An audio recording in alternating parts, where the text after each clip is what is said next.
प्रिय भक्तगण, आज हम आपको एक कथा का श्रवण करा रही हूँ जो सुनने मात्र से आपके जीवन में सुख, संपत्ति और धन की वर्षा होगी। तो चलिए कथा को प्रारंभ करते हैं। भगवान शिव माता पार्वती से कहते हैं, ऐसे विचार वाले मानव को चाहे कुछ भी दे दो। ये 3 प्रकार के इंसान कभी किसी के नहीं होते। तब माता पार्वती पूछती है, हे देवों के देव महादेव, पृथ्वी लोक पर तो प्रत्येक मानव एक समान जन्म लेता है, फिर इसमें ये 3 प्रकार के इंसान कभी भी किसी के क्यों नहीं हो पाते हैं। फिर भगवान शिव कहते हैं, हे प्रिय, आज मैं आपको एक अति सुंदर कहानी सुनाने जा रहा हूँ, कृपया इसे ध्यान से सुने। आपको मालूम पड़ जाएगा कि ये 3 प्रकार के इंसान कभी किसी के नहीं होते हैं। अगर आप यह कहानी सुन रहे हैं तो पूरा सुनिए। इस कथा को आधा अधूरा छोड़कर जाने की गलती मत करिएगा, क्योंकि इस पवित्र कथा को पूरा सुनने से मन चाहा फल की प्राप्ति होगी। इसलिए इस कथा को पूरा सुने। आप शिव भक्त हैं तो भोलेनाथ का अनादर ना करें। तो चलिए कहानी प्रारंभ करते हैं। बहुत पुराने समय की बात है। एक नगर में चंद्रवंशी नामक एक राजा शासन किया करता था। इस राजा के महल के निकट एक मनमोहक देवराज इंद्र के नंदनवन जैसा एक उद्यान था। इस उद्यान में विविध प्रकार के फलों और फूलों वाले वृक्ष लगे हुए थे, जिन पर भिन्न भिन्न प्रकार के फल उगते थे। राजा के उद्यान में एक अद्भुत वृक्ष भी था, जिस पर स्वर्ण के फल लगते थे। राजा ने इस वृक्ष की सुरक्षा के लिए कई सिपाहियों को नियुक्त किया था, ताकि कोई भी इस वृक्ष से फल चुराकर न ले जा सके। उद्यान का माली इसकी निरंतर देखभाल करता था। वह प्रतिदिन संध्या को इस वृक्ष के फलों की गिनती करता था और प्रातः होने पर फिर से उन्हें गिनता था। एक दिन ऐसा हुआ कि सुबह सुबह जब माली ने वृक्ष के फलों की गिनती की तो उसमें से एक फल कम पाया गया। तब वह माली शीघ्र ही राजा के महल में गया और राजा को यह समाचार सुनाया। राजा चंद्रवंशी माली के वचन सुनकर तत्काल उद्यान में पहुंचे। राजा के लिए यह दृश्य देख बहुत ही विस्मयकारी था कि हमारे बगीचे में इतने सारे इंतजाम होने के बावजूद और सैनिकों के पहरे होने के बावजूद भी किसी ने एक सोने का फल चुरा लिया। इस पर राजा ने अपने दरबार में घोषणा की, जो भी व्यक्ति सोने के फल चुराने वाले को पकड़ कर लाएगा, उसे दरबार में सभी के सामने सम्मानित किया जाएगा। यह सुनकर बड़े राजकुमार ने राजा से कहा, पिताजी, आप चिंता न करें, आज रात मैं पहरा दूंगा और उस चोर को पकड़ कर दिखाऊंगा जिसने हमारे बगीचे से फल चुराया है। राजा चंद्रवंशी ने अपने पुत्र को रात में पहरा देने की अनुमति दे दी। उसके बाद बड़े राजकुमार ने उस बगीचे की चारों ओर पहरा दिया, लेकिन कुछ घंटों बाद उसे नींद आ गई और वह सो गया। सुबह उठकर जब उसने फलों की गिनती की तो एक फल कम था। राजकुमार को बहुत आश्चर्य हुआ और सोच में पड़ गया कि वह रात भर पहरा देता रहा, फिर भी किसी ने फल चुरा लिया। उसने सुबह यह बात राजा को बताई। राजा चंद्रवंशी ने देखा कि उनका बड़ा पुत्र सोने के वृक्ष की रक्षा में असफल रहा। उसके रात में पहरा देने के बाद भी चोर फल चुरा ले गया। अगले दिन राजा के दूसरे पुत्र ने अनुमति मांगी और कहा, पिताजी, मैं आज वृक्ष की सुरक्षा करूंगा। मैं देखूंगा कि फल किसके द्वारा चुराया जा रहा है।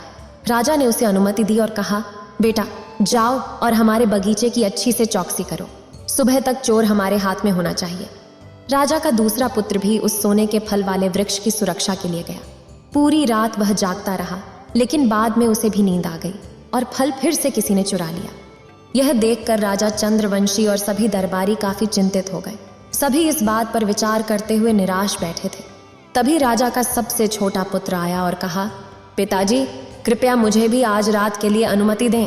मैं भी उस वृक्ष की रक्षा करना चाहता हूँ और देखना चाहता हूँ कि वह चोर कौन है। मैं आपसे वादा करता हूँ कि अगर आज रात मैंने पहरा दिया तो मैं उस चोर को अवश्य पकड़कर आपको सौंप दूंगा।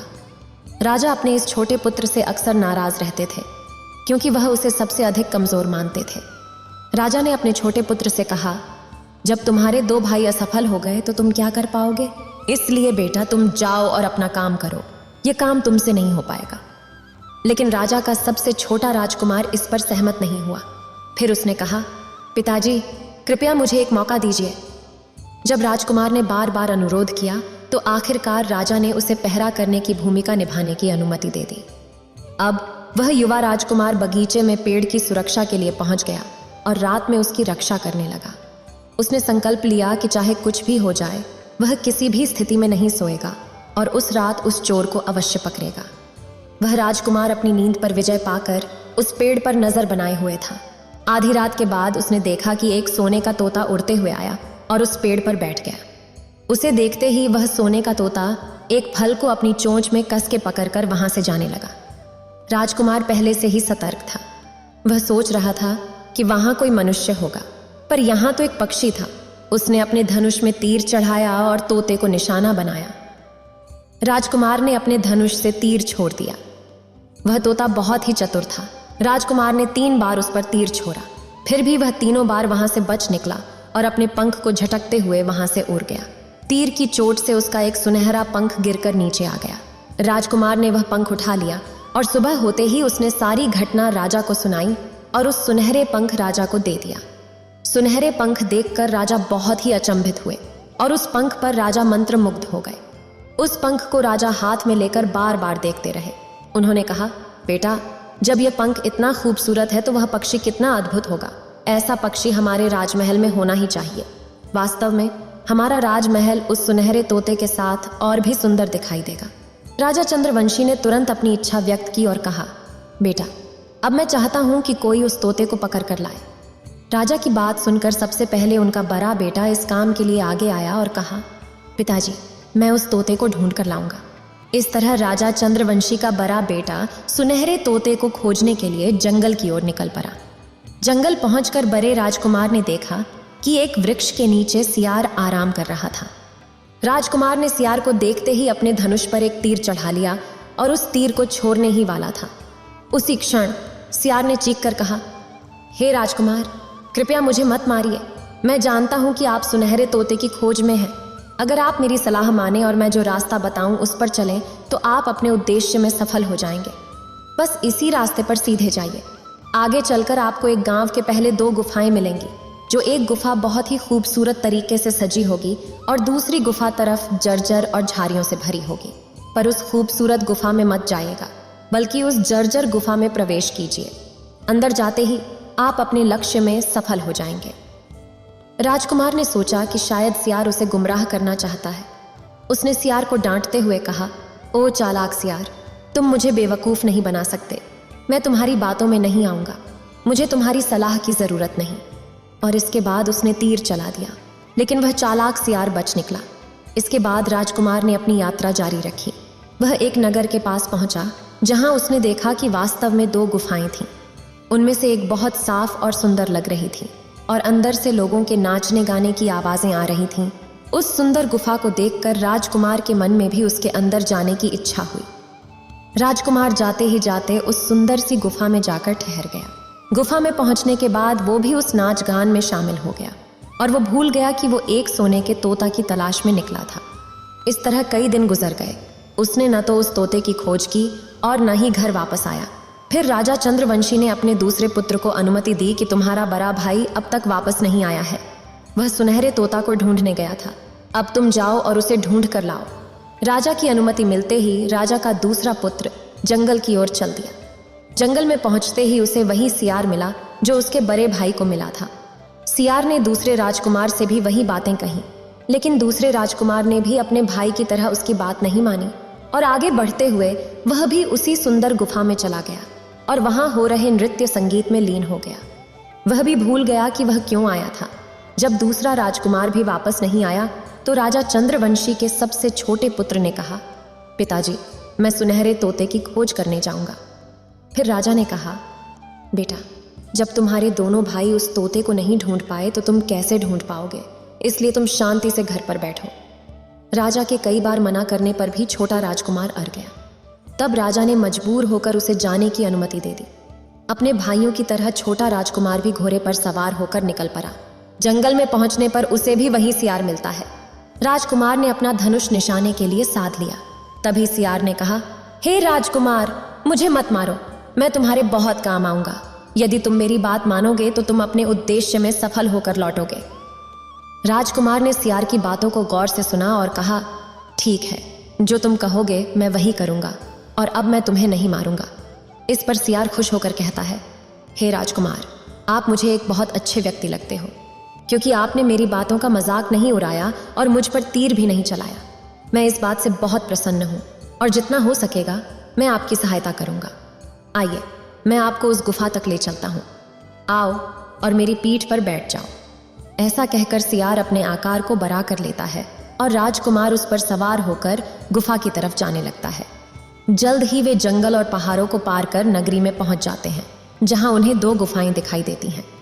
वहां एक और सुंदर गुफा थी, पर राजकुमार उसमें नहीं गया क्योंकि उसके मन में लोभ नहीं आया। राजकुमार सियार की सलाह मानते हुए पुरानी गुफा में जाता है और वहां रहने का स्थान बना लेता है। रात भर आराम करने के बाद सवेरा होने पर वह आगे बढ़ता है और उसे वही सियार फिर मिल जाता है। तब वह सियार ने राजकुमार से कहा, हे राजकुमार, अब मैं आपको आगे का रास्ता बताता हूँ कि अब यहाँ से आगे आपको क्या करना है। बस इस रास्ते पर चलते जाइए। आपको एक बहुत ही खूबसूरत महल मिलेगा जहाँ पर सिपाही हमेशा पहरा देते हैं। इन सिपाहियों डरिएगा मत और सीधा महल के भीतर चले जाइएगा, क्योंकि वे इस समय सो रहे होंगे। बेफिक्र होकर महल के भीतर जाएगा और महल के कमरों को पार करके उस जगह पर पहुंच जाएंगे जहां एक लोहे के साधारण पिंजरे में सुनहरे एक तोता है। उस तोते को पिंजरे से उठाकर महल के बाहर ले आइएगा, लेकिन ध्यान रहे सुनहरे इस तोते के पास एक बेहद सुंदर हीरे और जवाहरात से जरा हुआ पिंजरा भी होगा। आप गलती से भी उस तोते को उस पिंजरे में मत रखना। अगर तुम उस लोहे के पिंजरे से तोते को निकालकर उस हीरे और जवाहरात से जरे हुए पिंजरे में डालने की कोशिश करेंगे तो आप मुसीबत में पड़ जाएंगे। इसके बाद उस सियार ने फिर से राजकुमार को अपनी पीठ पर बैठा लिया और कुछ ही समय में वो उसे उस महल के निकट पहुंचा दिया। राजकुमार महल के निकट पहुंचकर देखा कि सच में वहां के पहरेदार सिपाही गहरी नींद में थे। बिना किसी भय के वह सीधे महल में प्रवेश कर जाता है और कुछ ही पलों में उस स्थान पर पहुंच जाता है जहां एक सुनहरा तोता पिंजरे में कैद था और उसके पास में 3 सोने के फल भी रखे हुए थे। राजकुमार तुरंत ही पहचान लेता है कि ये फल उसके बगीचे से चुराए गए हैं। उसे सुनहरा तोता बेहद सुंदर लग रहा था और वह मुझे ध्यान से देख भी रहा था।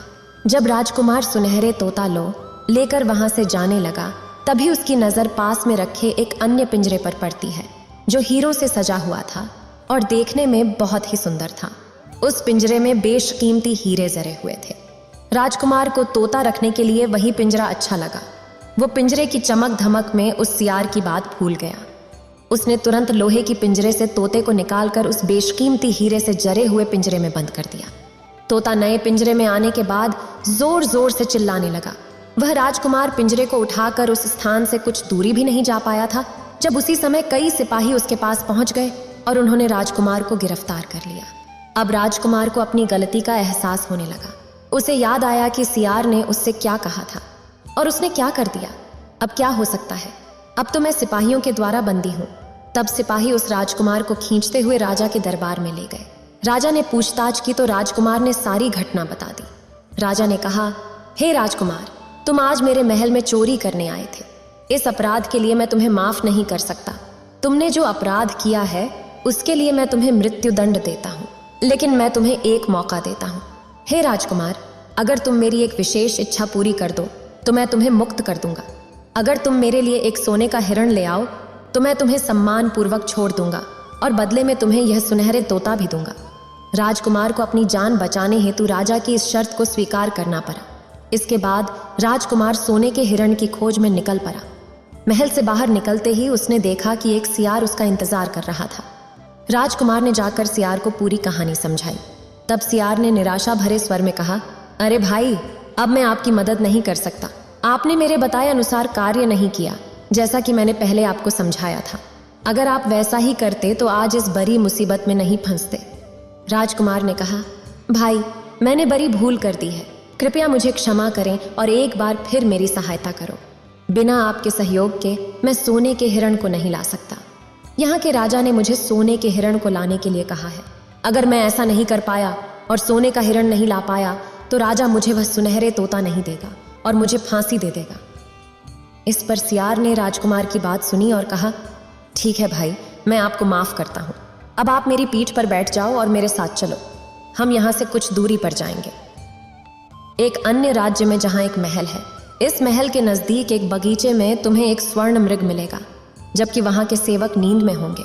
तुम्हें धीरे से जाना है और उस स्वर्ण मृग को पकड़ कर ले आना है। लेकिन हे राजकुमार, याद रखना कि उस मृग को बांधने के लिए वहां 2 रस्सियां होंगी, एक पुरानी रस्सी और दूसरी स्वर्ण की रस्सी। तुम्हें उस मृग को साधारण रस्सी से बांधना है, स्वर्ण की रस्सी को हाथ नहीं लगाना है। फिर तुम उस मृग की पीठ पर सवार हो जाना, क्योंकि वह मृग एक घोड़े की तरह दौड़ता है। आपको उस मृग को लेकर बगीचे से बाहर निकल आना है। राजकुमार ने कहा, भाई इस बार मैं कोई गलती नहीं करूंगा, जैसा तुमने कहा है मैं वैसा ही करूंगा। तब सियार ने उस राजकुमार को अपनी पीठ पर बैठाया और कुछ ही क्षणों में उसे उस किले के बगीचे के पास पहुंचा दिया। बगीचे के पास पहुंचते ही सियार ने उसे नीचे उतारा और वहां से चला गया। राजकुमार ने किले के अंदर जाकर देखा कि सभी सेवक सो रहे हैं। फिर वह थोड़ी देर में महल के पास वाले बगीचे में पहुंचा, जहां उसने एक बहुत ही सुंदर स्वर्ण मृग को भी देखा। राजकुमार ने उस मृग को पकड़ लिया। जब वह उसे ले जाने के लिए बगीचे से बाहर आ रहा था तो उसकी दृष्टि एक कोने में परी सोने की रस्सी पर गई। वह रस्सी बहुत आकर्षक लग रही थी, जिसमें हीरे और मोती झिलमिला रहे थे। उसी के पास ही एक पुरानी और साधारण रस्सी परी थी। ऐसी खूबसूरत स्वर्ण मृग को एक पुरानी साधारण रस्सी से इसे बांधना तो खराब लगेगा। राजकुमार सोने की रस्सी की चमक में खो गया। उसने वह साधारण रस्सी छोड़ दी और सोने की रस्सी उठा ली और उसे बांधने लगा। तब क्या हुआ जानते हो? वह मृग तुरंत जोर से चीखने लगा। मृग की चीखें सुनकर महल के सेवक जाग उठे। कुछ ही समय में सैनिकों ने राजकुमार को बंदी बना लिया। फिर सैनिकों ने राजकुमार को बांधकर राजा के सामने पेश किया। राजा ने पूरी कहानी सुनने के बाद कहा, राजकुमार, तुमने मेरे सोने के मृग को चुराने का प्रयास किया, इसलिए मैं तुम्हें फांसी की सजा दूंगा। लेकिन राजकुमार, अगर तुम मेरे एक काम को पूरा कर दो तो मैं तुम्हें माफ कर सकता हूँ। थोड़ी ही दूरी पर हीरों से सजा एक खूबसूरत महल है, जहाँ एक बेहद आकर्षक राजकुमारी निवास करती है। यदि तुम मेरे लिए उस राजकुमारी को यहाँ ले आओ तो मैं तुम्हें तुम्हारी जान बख्श दूंगा और बदले में तुम्हें यह सोने का हिरण भी प्रदान करूंगा। फिर राजकुमार एक नए संकट में फंस गया है। उसे उस राजा की बात माननी पड़ी। अब वह राजकुमार हीरों से जरीत उस महल को खोजने निकल पड़ा। कुछ ही दूरी पर चलने के बाद उस राजकुमार को फिर से सियार मिलता है और कहता है, अरे भाई, तुमने मेरी बात तो सुनी नहीं। अगर तुमने मेरी सलाह मान ली होती तो आज यह नई परेशानी सामने नहीं आती। अब मैं तुम पर बहुत नाराज हूँ, लेकिन फिर भी मैं तुम्हारी मदद करूंगा और तुम्हें उस हीरे से बने महल तक पहुंचाऊंगा। तुम बस उस महल के बाहर छिपे रहना। जब राजकुमारी नहाने के लिए सरोवर में आए तब तुम आगे बढ़कर उसका हाथ पकड़ लेना। जैसे ही तुम राजकुमारी चंद्रकला का हाथ पकड़ोगे वह तुम्हारे साथ चलने को तैयार हो जाएगी। लेकिन हे राजकुमार, एक महत्वपूर्ण बातों को गांठ बांध लो। आपको उस राजकुमारी को वहां से अपने साथ ले जाना है। चाहे वह कितनी भी विनती करे, उसे महल में वापस न जाने देना। फिर सियार ने कहा है कि राजकुमारी तुम्हें अपनी मधुर बातों में फंसाने की कोशिश करेगी और कहेगी कि वह अब भी अपने माता पिता से मिलकर आती है, लेकिन तुम उसकी इन मधुर बातों में न फंसना। अगर तुमने उसे जाने दिया तो तुम एक नई मुश्किल में फंस जाओगे। यह कहकर सियार ने राजकुमार को अपनी पीठ पर बिठाया और उस महल की दिशा में चल दिया। महल के निकट पहुंचते ही राजकुमार एक पेड़ की ओट में खड़ा हो गया। इसी बीच राजकुमारी सरोवर में स्नान करने के लिए महल से बाहर आई और उसी समय राजकुमार ने साहस बटोरकर राजकुमारी का हाथ पकड़ लिया। राजकुमार को छूते ही राजकुमारी उसके साथ चलने को राजी हो गई। राजकुमारी ने कहा, राजकुमार, तुम मुझे जहां भी ले जाना चाहो, मैं तुम्हारे साथ चलने को तैयार हूँ, लेकिन पहले मुझे थोड़ी देर के लिए अपने माता पिता से मिलने दो। राजकुमार को सियार की कही बातें अच्छी तरह से याद थीं। वह सोचने लगा कि इस बार मैं कोई गलती नहीं करूंगा। इसलिए राजकुमार ने कहा, नहीं राजकुमारी, यह संभव नहीं है। मैं तुम्हें अभी और इसी समय मेरे साथ चलना होगा। राजकुमार की बात सुनकर राजकुमारी रोने लगी। राजकुमारी को आंसू बहाते देखकर राजकुमार का दिल पसीज गया और एक स्त्री के आंसुओं ने उसे मोम की तरह पिघला दिया। इस प्रकार दया के वश में आकर उसका मन भी पिघल गया। अंत में राजकुमार मान गया और कहा, राजकुमारी, तुम रो मत। थोड़ी देर के लिए अपने माता पिता से मिलो और फिर जल्दी से मेरे पास वापस आ जाओ। जैसे ही राजकुमारी ने महल में कदम रखा, उसी समय महल के पहरेदार जाग उठे और तुरंत राजकुमार को बंदी बना लिया। यह देखकर राजकुमार बहुत पछताने लगा। उसे तो सियार ने पहले ही बहुत चेतावनी दी थी, पर वह बार बार गलतियां करता रहा। इधर सिपाहियों ने उसे राजा के सामने पेश कर दिया। राजा इस घटना से काफी क्रोधित थे और उन्होंने शीघ्र ही अपने सैनिकों को अनुमति दी कि फौरन इस राजकुमार को फांसी पर लटका दो। यह सुनकर राजकुमार अत्यधिक दुखी हो गया और विनती करने लगा। राजा ने कुछ विचार करने के बाद कहा, मैं अपना दिया हुआ आदेश वापस नहीं ले सकता, लेकिन अगर तुम मेरे लिए एक खास काम कर दो तो मैं तुम्हारी जान बच सकता है।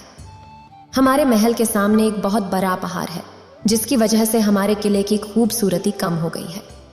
अगर तुम 8 दिनों के अंदर इस पहाड़ को नष्ट कर दो तो मैं तुम्हें माफ कर दूंगा और राजकुमारी चंद्रकला के साथ तुम्हारा विवाह भी तुमसे करवा दूंगा। राजा की बात सुनकर वह राजकुमार महल से बाहर निकला और पहाड़ को देखने लगा। हालांकि उसके हाथ में तलवार थी, वह समझ नहीं पा रहा था कि इतने विशाल पहाड़ को वह 8 दिनों में कैसे तोड़ेगा। राजकुमार काफी चिंतित था, लेकिन चूंकि उसकी जान को खतरा था, उसने अपनी तलवार से पहाड़ को तोड़ना शुरू कर दिया। 7 दिन बीत जाने के बाद भी वह पहाड़ का एक भाग भी नहीं तोड़ पाया। राजकुमार थकान और दुखी होकर बैठ गया, अपने किए पर पछतावा करने लगा। वह सोचने लगा, काश मैंने अपने दोस्त सियार की बातों पर ध्यान दिया होता तो आज मुझे कितना फायदा होता। उसने हमेशा मुझे सही सलाह दी, लेकिन मैंने हमेशा उसकी बातों का उलटा किया। वह यही सब सोच रहा था कि तभी उसे अपने पैरों के पास सियार की पूंछ हिलती दिखाई दी। उसने देखा, वहीं सियार सामने खड़ा था। सियार ने मुस्कुराकर कहा, राजकुमार कैसे हो? इस बार मैं आपकी मदद करने की इच्छा नहीं रखा था, लेकिन मैंने आपको 7 दिन से इस पहाड़ को तोड़ते हुए देखा है, इसलिए मुझे आप पर दया आ रही है। मैं आपकी मदद करने आया हूं। आओ यहां आराम करो, तुम थक चुके हो। तुम सो जाओ, मैं कुछ ही घंटों में यह काम खत्म कर दूंगा। राजकुमार सियार की बात मानकर आराम करने चला गया और जल्दी ही सो गया। सुबह उठकर उसे अपनी आंखों पर विश्वास नहीं हुआ। उसने देखा कि दूर दूर तक कहीं भी उस पहाड़ का तो नामो निशान ही नहीं था। वहां से महल का सुंदर दृश्य दिखाई दे रहा था। यह देखकर राजकुमार बड़ा प्रसन्न हुआ। वो सीधा वहां से राजा के दरबार में पहुंचा। तब राजा उसके काम से बहुत प्रसन्न हुआ। राजा ने तुरंत ही अपने वादे के अनुसार अपनी बेटी का विवाह उस राजकुमार के साथ कर दिया। जब राजकुमार उस सुंदर राजकुमारी चंद्रकला के साथ में कुछ दूर तक चला तो उसे रास्ते में फिर से वही सियार मिल गया। सियार कहने लगा, बधाई हो राजकुमार। राजकुमारी चंद्रकला के साथ आपको देखकर मुझे बहुत प्रसन्नता हो रही है, लेकिन अब तो आपको सोने का मृग और सुनहरे तोता भी प्राप्त करना होगा, क्योंकि वो दोनों चीजें आपके मतलब की है। उन्हें प्राप्त करना अब आपके लिए कोई कठिन काम भी नहीं रहा है। तब राजकुमार कहने लगा, भाई अब मुझे सोने का मृग और सुनहरे तोता कैसे मिल सकता है, क्योंकि अगर मैं सोने का मृग लूंगा तो बदले में राजकुमारी देनी पड़ेगी, सुनहरे तोता लूंगा तो सोने का मृग देना पड़ेगा। मैं तो राजकुमारी चंद्रकला के लिए भी उस राजा के लिए ले जा रहा हूँ। तब सियार ने कहा, नहीं, तुम ऐसा काम भूल कर मत करना। राजकुमारी का तुम्हारे साथ विवाह हुआ है और अब ये आपकी धर्म की पत्नी है, इसे राजा को नहीं देना। पहले तुम राजकुमारी चंद्रकला को लेकर सोने के मृग वाले राजा के पास जाना। राजा राजकुमारी को देखकर खुश हो जाएगा और तुम्हें सोने का मृग दे देगा। फिर तुम तुरंत उस पर सवार हो जाना, सभी से विदाई लेना और अंत में राजकुमारी से विदा लेना। राजकुमारी चंद्रकला से विदा लेते समय उसका हाथ पकड़कर उसे मृग पर बिठा लेना और वहां से भाग जाना। यह मृग इतनी तेज दौड़ती है कि कोई भी घुड़सवार इसे नहीं पकड़ सकता। पहले यह काम करो, फिर मैं आपको बताऊंगा कि आगे क्या करना है। राजकुमार ने अब सियार की योजना के मुताबिक कार्य करना आरंभ कर दिया। वही राजा जिसके पास सोने का हिरण था, उसने प्रसन्न होकर उसे सोने का हिरण उपहार में दे दिया। राजकुमार ने तुरंत हिरण पर सवारी की और राजा से विदाई लेने का अनुरोध किया। अंततः वह राजकुमार राजकुमारी को साथ लेकर उस हिरण को तेजी से दौड़ाते हुए महल से बहुत दूर निकल गया। राजा बस देखता ही रह गया। फिर रास्ते में एक पेड़ के नीचे वह सियार उसकी प्रतीक्षा कर रहा था। राजकुमार को देख सियार ने कहा, बहुत अच्छा राजकुमार, अब तुम यहाँ से जाकर उस सुनहरे तोते को भी प्राप्त करो। तुम ये मृग लेकर सुनहरे तोता वाले राजा के पास जाओ। वो राजा इस मृग को देखकर बहुत प्रसन्न हो जाएगा। और लोग प्रसन्नता में आकर अक्सर गलतियां करते हैं। भय और खुशी के मौके पर लोग अच्छे और बुरे का विचार त्याग देते हैं। उस समय लोग सोच समझकर काम नहीं करते। आप उस राजा के हाथ से पिंजरा ले लेना और जब वो सोने का मृग आपसे मांगे तो मृग की पीठ पर बैठकर वहां से छू मंत्र हो जाना और ऐसे में कोई भी व्यक्ति आपको पकड़ नहीं पाएगा। इस बार भी राजकुमार ने ठीक वैसा ही किया जैसा कि सियार ने बताया था। राजकुमार अपनी पत्नी के साथ जब उस राजा के पास पहुंचा तो उसने राजा से सुनहरा तोता मांगा। राजा ने उस तोते का पिंजरा राजकुमार के हाथ में पकड़ा दिया। जैसे ही उस तोते का पिंजरा हाथ में दिया, राजकुमार ये सोने का मृग को दौड़ा दिया और बेचारा राजा देखता ही रह गया। कुछ दूर आगे जाने पर राजकुमार को वही सियार फिर मिल गया। तब राजकुमार ने उस सियार से कहा है, भाई तुमने मेरी इतनी लंबे सफर में बहुत मदद की है। तुम्हारी वजह से मुझे ये राजकुमारी सुनहरे का तोता मिल पाया है। तुम्हारा मुंह पर बहुत एहसान है, इसलिए मैं अपने एहसान को उतारना चाहता हूँ। बताओ इसके बदले में मैं तुम्हें क्या दूं? तब सियार बोला, राजकुमार, अगर आप मुझे कुछ देना चाहते हो तो एक तीर चलाकर तुम मेरे प्राण ले लो, मुझे मार डालो। यदि तुम मुझे मार दोगे तो मुझ पर बहुत बड़ी कृपा करोगे, तब आप मेरे एहसान से मुक्त हो जाएंगे। उस सियार के मुख से ऐसी बात सुनकर राजकुमार को बड़ा आश्चर्य हुआ। फिर राजकुमार कहने लगा, भाई आखिर तुम ये क्या कह रहे हो? मैं तुम्हें कैसे मार सकता हूँ? तुमने तो मेरी इतनी बार जान बचाई है, इतने लंबे सफर में मेरी कई बार मदद की है, इसके बदले में तुम्हारी जान ले लूं तो मुझसे ज्यादा अघोरी इंसान कौन होगा? ये अपराध मैं नहीं कर सकता। राजकुमार की इन बातों को सुन के सियार बहुत आहत हुआ और कहने लगा है, भाई यदि आप मेरा ये छोटा सा काम नहीं कर सकते हो तो फिर ठीक है, जाओ, लेकिन याद रखना मैं आपकी भलाई के लिए आपको 2 बातें बताता हूँ। मेरी इन 2 बातों को हमेशा याद रखना। पहली बात, तुम यहाँ से जाने के बाद किसी कुएं की दीवार पर मत बैठना। दूसरी बात, तुम ऐसे व्यक्ति के लिए कभी धन खर्च मत करना जिसको फांसी लगने वाली हो। सियार की बात सुनकर राजकुमार कहने लगा, ये कैसी बातें कर रहे हो? मैं भला किसी कुएं की दीवार पर क्यों बैठूंगा और मैं ऐसे आदमी के लिए धन खर्च क्यों करूंगा जिसको फांसी लगने वाली हो? इस प्रकार से वो सियार ने राजकुमार को 2 बातें समझाकर वह वहां से चला गया और राजकुमार ने अपनी पत्नी और सोने के तोते के साथ उस हिरण की पीठ पर बैठकर आगे बढ़ गया। कुछ समय बाद वह उसी छोटे शहर में पहुंच गया जहां उसने गुफा में प्रवेश किया था, जिसमें वे दोनों गुफाएं थीं। जैसे ही वह उस शहर में पहुंचा, वहां के लोग राजकुमार को देखने के लिए बाहर आ गए। उन्होंने देखा कि सोने की एक हिरण पर एक राजकुमार और एक खूबसूरत राजकुमारी बैठे हुए हैं। राजकुमार के हाथ में एक सुंदर तोता है। यह देखकर सभी लोग हैरान रह गए। तब राजकुमार ने देखा कि उस शहर के एक बगीचे में लोग एक जगह पर इकट्ठा हो रहे थे और वहां कुछ शोर हो रहा था। राजकुमार के पूछने पर वहां के लोगों ने बताया कि वहां पर 2 लोगों के लिए फांसी की तैयारी हो रही है। नगर के लोगों की बात सुनकर राजकुमार उस दिशा में चल पड़ा। वहां पहुंचकर राजकुमार ने देखा कि जिन 2 लोगों को फांसी होने वाली थी वे उसके 2 बड़े भाई थे। वे लोग तब से अब तक उसी सजावटी और सुंदर गुफा में रह रहे थे और विभिन्न बुरे कामों में लिप्त हो गए थे। खूबसूरत युवतियों के बीच रहकर उनका चरित्र बिगड़ गया था। शराब पीने वालों के साथ रहते रहते वो शराबी बन गए, जुए के आदी हो गए और उन्होंने अपना सारा धन खो दिया। गुफा में रहते हुए उन्होंने नगरवासियों से बहुत सारा धन मांगा। इन सब से परेशान होकर नगर के लोग उन्हें फांसी देने जा रहे थे, लेकिन छोटा राजकुमार इसे कैसे होने देता। उसने नगरवासियों से जाकर कहा कि हमसे धन ले लें और उन्हें छोड़ दें। छोटे राजकुमार के अनुरोध पर नगर के लोगों ने धन स्वीकार किया और उन्हें छोड़ दिया। छोटा राजकुमार अपने भाइयों से मिलकर बहुत खुश हुआ। इसके बाद वे आगे की यात्रा पर निकले और जंगल में चलते हुए एक कुएं के पास पहुंचे। बड़े राजकुमार ने सुझाव दिया कि वे वहां थोड़ी देर आराम करें और जलपान के बाद आगे की यात्रा जारी रखें। बड़े भाई की बात सुन करके छोटा राजकुमार राजी हो गया। अब तक तो वो राजकुमार ये भूल चुका था कि उसने सियार से विदा लेते समय उसने क्या कहा था। छोटे राजकुमार ने मृग से उतरकर कुएं की किनारे बैठकर विश्राम किया। इसी दौरान उसके दोनों भाइयों ने उसे धक्का देकर कुएं में गिरा दिया। इसके बाद उन्होंने राजकुमारी को सोने के मृग पर बिठाया और सोने के पिंजरे के साथ उड़ गए। कुएं में अपने भाई को धकेलने के बाद भी दोनों अपने नगर वापस आ गए। घर वापसी पर उन्होंने राजा से मिलकर कहा कि पिताजी, हम सुनहरे तोता पकड़ लाए हैं जिसने हमारे बगीचे से सोने के फल चुराए थे। साथ ही हम सोने का मृग और इस खूबसूरत राजकुमारी को भी लाए हैं। ये सुनकर राजा बड़ा प्रसन्न हुआ और नगर के लोगों ने भी इस बात की खुशी बनाई। लेकिन इस बात को सुनकर राजकुमारी खुश नहीं थी। वो राजकुमारी बराबर रोती रही। उसने तो धीरे धीरे करके खाना पीना भी छोड़ दिया, यहाँ तक कि उस मृग ने भी खाना पीना छोड़ दिया। वो सुनहरे तोता भी उदास रहने लगा। तब राजा ने बहुत कोशिश की, लेकिन राजा के बार बार कोशिश करने पर भी ना तो वो राजकुमारी खुश हुई और ना ही सोने का मृग, और तोते ने भी कुछ नहीं खाया। उधर छोटा राजकुमार तो उस कुएं में पड़ा था। उनके 2 सगे भाई उसे कुएं में धक्का देकर चले गए थे, परंतु ईश्वर की दया से वह मरा नहीं, क्योंकि कुएं में इतना पानी नहीं था कि कोई डूब सके।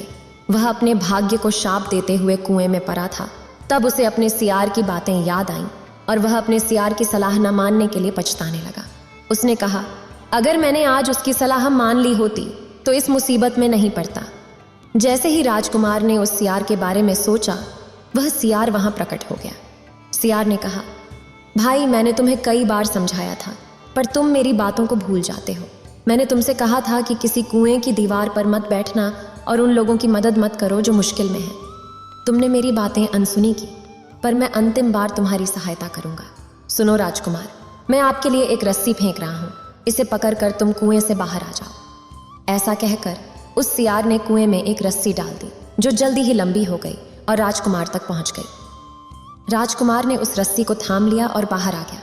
फिर सियार ने कहा, अब जाओ राजकुमार, अपने घर को लौट जाओ, लेकिन सावधान रहना, तुम्हारे भाई तुम्हारी जान के पीछे हैं और निश्चित ही तुम्हें ढूंढ रहे होंगे। सियार की इतनी बात को सुनने के बाद वो राजकुमार अपने राजमहल को लौट जाता है और अपनी नगरी में पहुंचने के बाद उसे एक भिखारी मिलता है। तब उस भिखारी के लिए राजकुमार ने अपने वस्त्र दान में दे दिए और उसके फटे पुराने कपड़े लेकर पहन लिए। राजकुमार भेष बदलकर अपने राजमहल में पहुंचा।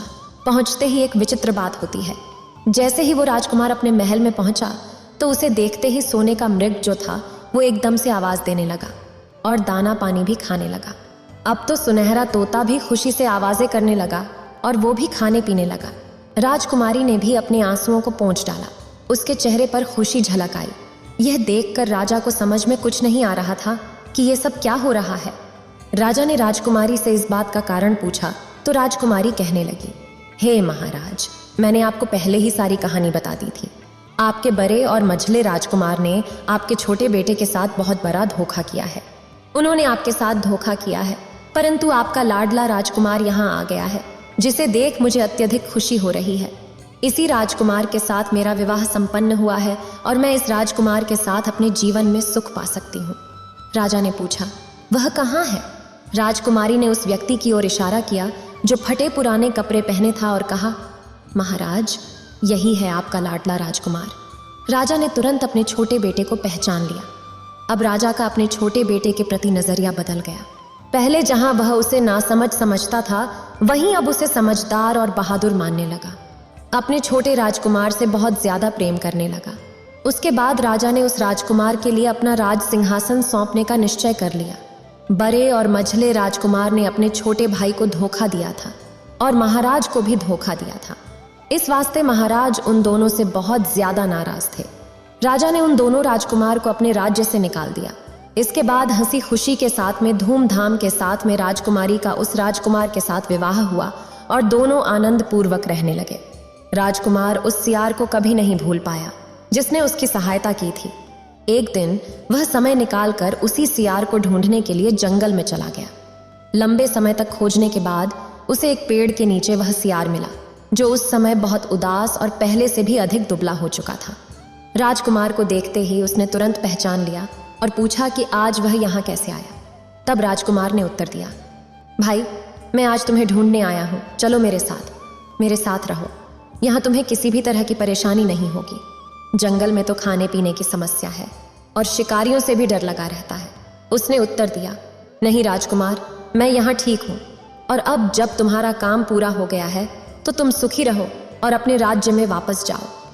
तब राजकुमार बोले, नहीं मेरे दोस्त, तुमने मुझ पर बहुत एहसान किया है और इसके बदले में मैं तुम्हें कुछ वापस देना चाहता हूँ। मैं चाहता हूँ कि तुम मेरे साथ रहो मेरे पास। जब राजकुमारी तुम्हें देखेगी तो वह बहुत खुश होगी। वह भी तुमसे मिलने के लिए उत्सुक है। तब सियार ने कहा कि आपने मुझे दोस्त कहा है, तो तुम अगर सच में मुझे कुछ देना चाहते हो तो मेरा एक काम करो। मैंने पहले भी तुमसे कहा था कि मुझे तीर से मार दो, यही मेरी इच्छा है।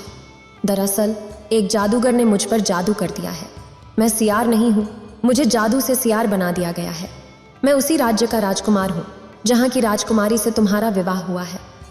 वास्तव में तुम्हारी पत्नी जो राजकुमारी है मेरी छोटी बहन है। अगर तुम मुझे तीर से मार दो तो मैं उस जादू से सदा के लिए मुक्त हो जाऊंगा और उसके बाद मैं अपने देश वापस लौट जाऊंगा। राजकुमार को यह सुनकर बहुत आश्चर्य हुआ। उसने तुरंत ही अपने धनुष पर तीर चढ़ाया और सियार के ऊपर छोड़ दिया। उस तीर के लगते ही वो सियार मर गया और उसी समय एक सुंदर सा राजकुमार प्रकट हो गया। फिर दोनों राजकुमार आपस में गले मिले और महलों के लिए वापस लौट आए। अपने भाई को देखकर वो राजकुमारी भी बहुत प्रसन्न होती है। कुछ दिन वहां रहकर वो राजकुमार अपने नगर को लौट जाता है। फिर भगवान शिव कहते हैं कि गर्म किया हुआ पानी ठंडा हो जाता है। उसी प्रकार बुरे लोग चाहे जितना भी अच्छा बनने की नाटक करें, सही समय पर उनकी असलियत सामने आ ही जाती है। बुद्धिमान व्यक्ति यह मानते हैं कि बुरे लोगों के साथ बुराई से ही व्यवहार करना चाहिए। नियम की जड़ में दूध डालने से उसकी करवाहट दूर नहीं होती, भले ही आप अपना सब कुछ न्योछावर कर दें, पर 3 प्रकार के इंसान कभी अपने नहीं हो सकते। पहले, वो जो किसी बुरी लत में फंस जाए, जैसे जुआ, शराब, गांजा, चरस आदि, और बुरी महिलाओं के झूठे प्रेम में पड़ जाए। ऐसे व्यक्ति अपनों को भी भूल जाते हैं। दूसरे, वो जो झूठ बोलकर धन कमाने में लगे रहते हैं, जो धन के लालची होते हैं। तीसरे, वे जो बेबाजाए चापलूसी करने वाले, इन्हें अपना समझने वाला बड़ा मूर्ख समझा जाता है। पुराने शत्रु कभी मित्र नहीं बन सकते। जो इसे अपना मानता है, उसे बहुत बड़ा मूर्ख समझा जाता है। यह कहानी यहीं पर समाप्त होती है। इस वीडियो को बोलते समय कोई त्रुटि हो तो मैं क्षमा चाहती हूँ। उम्मीद है आप सभी को यह वीडियो अच्छी लगी होगी। अगर आप शिव के सच्चे भक्त हैं तो चैनल को सब्सक्राइब और वीडियो को लाइक करके कमेंट में हर हर महादेव लिख दीजिए।